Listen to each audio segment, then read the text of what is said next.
Hey, Trev, you hear us okay? I hear everybody. Yep. We'll get started, and we'll start first with Herbie Etiopi. Go ahead, Herbie. Hey, Travis, good to see you as always, man. How you doing?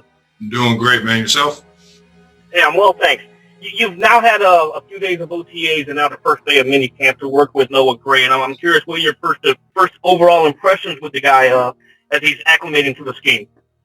Well, one of Coach Reed's big things is bring energy, man, and show your personality. And so far, he's done both. It's been a lot of fun so far. 8-3, he's got a very unique way of understanding football. He's years ahead of being a rookie, which is awesome. You can kind of give him pointers, and he's running with everything. He's absorbing all the information that the coaches are giving him, that he's hearing from other players, and he's having a lot of success out there on the field. He's gonna definitely help us this year. Go next to Mick Schaefer. Go ahead, Mick. Sorry, it's actually Mackenzie. Hey, Travis, I just wanted to ask you, I interviewed Kanaya about the shoe she designed, and it was so exciting to just see how excited she was and talk about that experience with her. What's that like for you to you're making their day. This is just an opportunity, a once-in-a-lifetime opportunity that she could not stop talking about.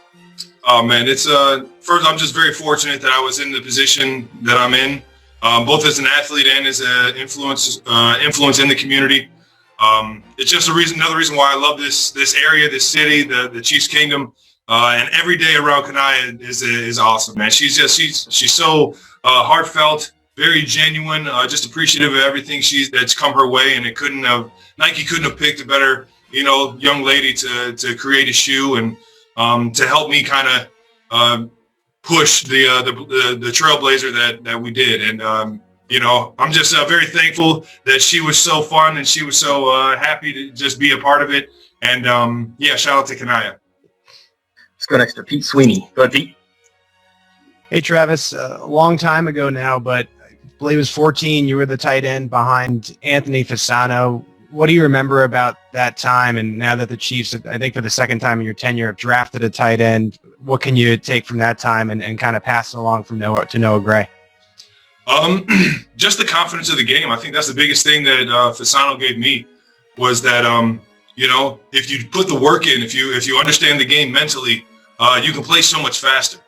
And I think Noah has a great understanding of the game. He has a good understanding of what defenses are being presented in front of him. And that's half the battle, man, knowing what the other side of the ball is doing so you have an idea of what you should be doing. And, he's hit the ground running ever since we started. Next to Adam Teicher. Go ahead, Adam. Hey, Travis. Earlier in your career with the Chiefs, you guys played a lot of multiple tight end formations, maybe got away from that a little bit, and certainly looks like, particularly judging from what we saw today, you guys are going to be doing a lot of that again. What are the advantages from your viewpoint to multiple tight end formations? And Brad, I'll have a follow-up as well. Well, Adam, I think the biggest thing is just the mismatches. It presents a different set of formations and a different set of rules for the defense to be more gap sound in the run game, but at the same time have an idea of more play action stuff. And then it puts the for the most part, they bring in more linebackers or a bigger guy because we're bringing in bigger guys, right? So they try and match the personnel, which can also kind of play in our advantage because we got guys that can run routes in both. Everywhere in the tight end room. So it's just trying to take advantage of those mismatches and just be accountable for the team. Anything that Coach Reed can imagine. We want to be able to give him that option to call. Okay, and you said recently in an interview, you talked about the Chiefs and the Browns, and you said maybe they're neck and neck, the two teams for best in the AFC.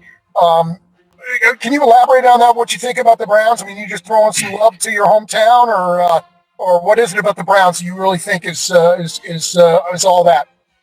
Well, I grew up living in the any given Sunday world, man.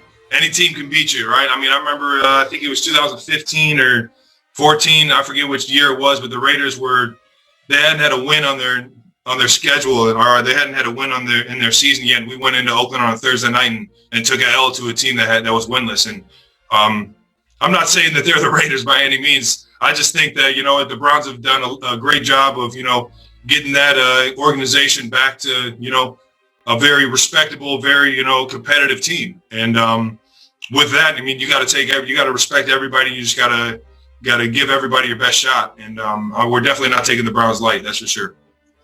It's Sam Mellinger. Go ahead, Sam. Hey, Travis, this is kind of related to what Adam just asked you about, actually, but I know the answer is supposed to be like one day at a time and all that, but you look around the league, who do you see as sort of the biggest competitor, rival, or threat in the AFC to get back to the Super Bowl? I mean, we got three really good teams in the division. I'm not going to look past anybody in our division. If you look at the entire AFC, outside of the Raiders, Broncos, and Chargers, I mean, obviously the Browns, the Ravens, the Titans just got another huge piece to their offense that's very interesting. And who knows who's going to show up? I mean, there's a lot of good young teams like a Miami. And it's just, you got to be ready. You got to be ready for it all. I can't forget about the Bills. I mean, there's teams all over the place that can come up and get a win, and you just got to respect them all and go to work every single week. We've got 4 left. We'll go right down the line, starting with Aaron. Go ahead, Aaron. Hey, appreciate the time here today, Travis. A lot of noise around Le'Veon Bell and what he had to say on the way out. I'm curious if you're surprised to hear that from a guy that's been inside that locker room, and maybe if you listen to that in relation to your experience. Yeah, I was surprised. I think Le'Veon, when he came here, was a very hard worker. He's a pro's pro. I mean, he was working his tail off in practice. I think there was a little bit of his body. He was a little banged up there towards the end of the season.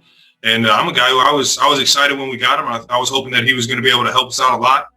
And it's just, you never like to see things like that, especially when I think so highly of a guy like Le'Veon and like Coach Reed. So it's just, I don't know, it's just unfortunate, but I don't talk about other guys' situations. I don't know what happened between them. And, I just appreciate Le'Veon coming in and working as hard as he did. Because I know it was a unique and different situation that he was in, man. Go to Darren Smith. Go ahead, Darren. Hey, Travis, hope you're doing well. I'm curious, and I have 2 questions for you. One, how does the mindset and how does the mentality change from the first year when you all missed out on going to the Super Bowl to the next year winning the Super Bowl, and then the year after you lose the Super Bowl? What's the mindset and the work ethic in coming back the following season like that? And then I have a follow-up after that. I think right now everybody's more motivated now than we were before we won a Super Bowl. I think everybody's still got a bad taste in our mouth on how we finished the season last year. And it's just, that's fueling the fire. We got a lot of guys flying around right now, excited to come to practice, excited to go to work, and excited to try and get this thing rolling in the right direction early and keep it in that direction. But I think for the most part, the mentality has always been the same, man. We're going to go into this season trying to win every single football game, whether home or away.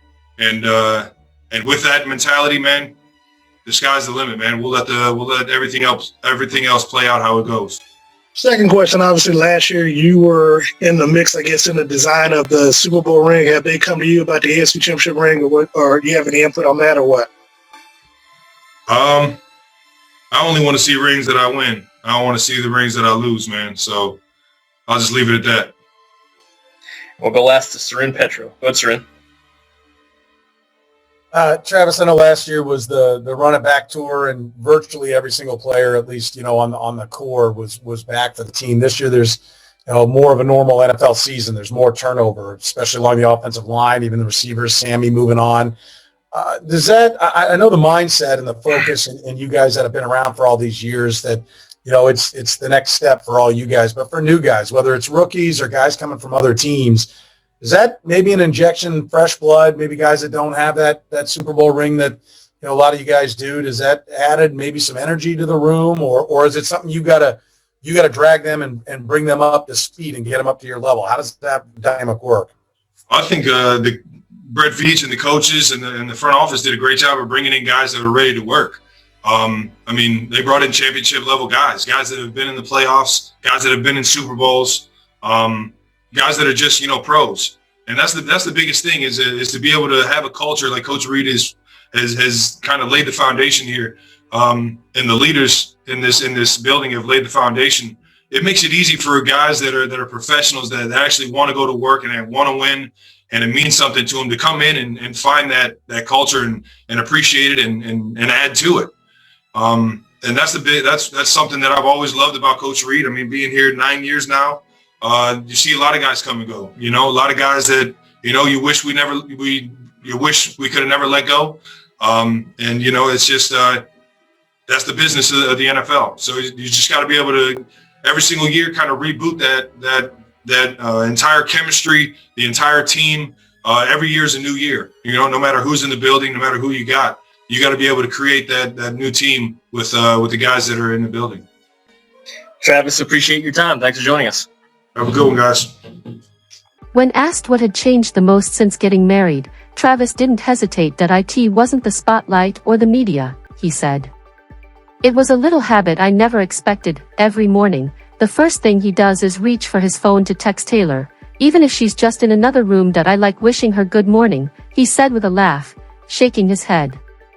It probably sounds silly since we're only separated by a wall, but that's how I like to start my day. As someone known for his energy on the football field, Travis admitted he wasn't always the best listener. Taylor has this incredible ability to make you feel like you're the only person in the room, he explained. When she talks to you, she gives you her full attention. And when you speak, she listens just as carefully. He said that example changed the way he communicates, not only with his wife, but also with his teammates, friends, and family. Many people imagine their lives are filled with glamorous red carpets and private jets, but Travis laughed at the idea. You know what we do most? We cook dinner at home and watch TV. He shared that Taylor loves experimenting with new recipes, while he happily takes care of the dishes afterward. It's a pretty fair trade, he joked. One of the things he appreciates most, he said, is her quiet, unwavering support. There are days when I'm exhausted or I don't have my best practice, he said. Then I look into the stands, and she's there in a baseball cap, sitting quietly, not trying to get attention, just showing up for me. Reflecting on their relationship, Travis added, our lives were already moving at a crazy pace, but she reminded me that not every moment has to be rushed. He recalled mornings when they would leave their phones behind and simply walk through the city together, enjoying each other's company without distractions. And as loud as the fans are in the stadium, he said with a smile, nobody cheers louder than she does. This version improves the flow, removes repetition, and reads more like a polished magazine interview while keeping the warm, personal tone.